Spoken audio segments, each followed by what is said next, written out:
তো এটা আমার মেইন এমসিসি অ্যাকাউন্ট, যেটা আমরা একটু আগে ক্রিয়েট করেছিলাম।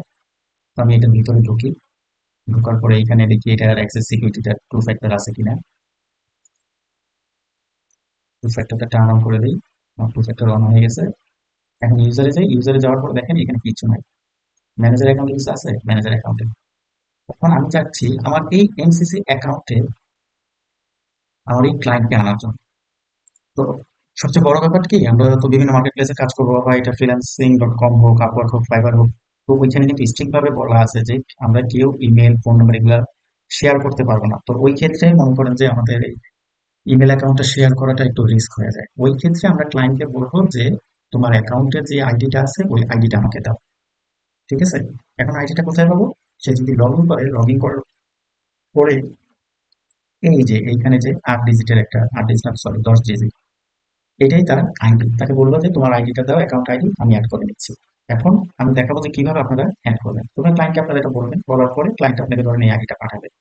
তো আমি কপি করলাম, কপি করার পরে এটা হলো আমার মেইন এমসিসি অ্যাকাউন্ট। ঠিক আছে? এটা আমার মেইন এমসিসি অ্যাকাউন্ট, অর্থাৎ এটা যে এমসিসি অ্যাকাউন্ট আমি ক্রিয়েট করছি আমার এই ইমেলের আগে। তখন আর আমাদের কোনো ইমেল ভেরিফিকেশন কিছু করা লাগবে না। এখানে যেমন আগেরটার মধ্যে যেমন এই যে এখানে সেট করা লাগছে ইনভিটেশনটা, এখানে করা লাগবে না। তো এর জন্য আপনারা কি করবেন, এই অ্যাকাউন্টে যাবেন, অ্যাকাউন্টে যাওয়ার পরে এই সাব অ্যাকাউন্টে যাবেন।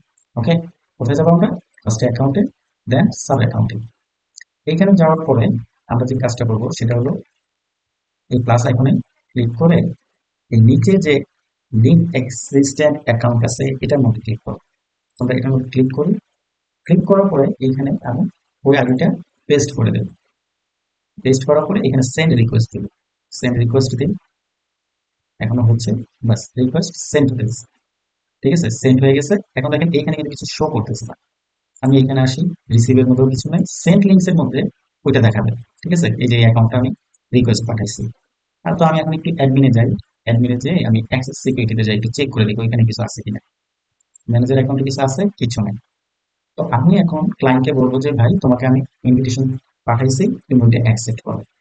তো ক্লায়েন্ট কি করবে, এটা যে ক্লায়েন্টের অ্যাকাউন্ট, সে কি করবে, তার অ্যাডমিনে যাবে, অ্যাডমিনে যে অ্যাক্সেস সিকিউরিটি, তাকে বলবে যে ভাই তুমি তোমার অ্যাডমিন অ্যাক্সেস এন্ড সিকিউরিটিতে যাও।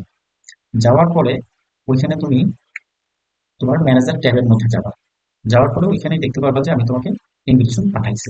দেখেন এখানে কিন্তু একটা ইনভিটেশন আমি আমার মেইন জুবাইয়ের অ্যাকাউন্ট থেকে পাঠানো হয়েছে। এখন তার কি করতে হবে, তার করতে হবে সে এখানে জাস্ট অ্যাকসেপ্ট করবে, বলবো যে ভাই তুই অ্যাকসেপ্ট করে নে। তো আমি এখন অ্যাকসেপ্ট করে দিই, গ্র্যান্ট অ্যাক্সেসে ক্লিক করি, ব্যাস আমার এটা অ্যাক্সেস হয়ে গেছে। এখন আমি আমার এমসিসি অ্যাকাউন্টে যাই, এই আমার দুবাইয়ের এমসিসি অ্যাকাউন্ট। ঠিক আছে, এখানে তো আপাতত ম্যানেজারের মধ্যে কিছু শো করতেছে না, তাই না? তো আমি পেস্ট একটা রিফ্রেশ দিই।